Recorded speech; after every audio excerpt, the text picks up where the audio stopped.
હરણી પોલીસની મોટી કાર્યવાહી, લાખોનો વિદેશી દારૂ ઝડપાયો। વડોદરા શહેરમાં હરણી પોલીસ સ્ટેશનની ટીમે મોટી કાર્યવાહી કરીને લાખો રૂપિયાનો વિદેશી દારૂ ઝડપી પાડ્યો છે। પેટ્રોલિંગ દરમિયાન મળેલી બાતમીના આધારે પોલીસે નેશનલ હાઈવે નંબર 48 પર આવેલા દેના બ્રિજ પાસે દરોડો પાડ્યો હતો। મળતી માહિતી મુજબ હરણી પોલીસ સ્ટેશનના પીઆઈ એસવી વસાવા અને પીએસઆઈ યુએ મલેકની ટીમ પેટ્રોલિંગમાં હતી।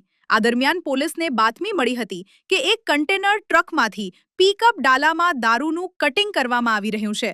બાતમીના આધારે પોલીસે તાત્કાલિક દેણા બ્રિજ નજીક સર્વિસ રોડ પર દરોડો પાડતા RJ10 GB 1639 નંબરની કન્ટેનર ટ્રક અને GJ0 6BX2 465 નંબરના મહિન્દ્રા પિકઅપ ડાલામાંથી વિદેશી દારૂની મોટી ખેપ મળી આવી હતી। પોલીસે કુલ 36,19,400 રૂપિયાનો મુદ્દામાલ જપ્ત કર્યો છે, જેમાં 4,498 નંગ વિદેશી દારૂની બોટલો અને બિયર ટીન, 4 મોબાઈલ ફોન તેમજ કન્ટેનર ટ્રક અને પિકઅપ ડાલુનો સમાવેશ થાય છે।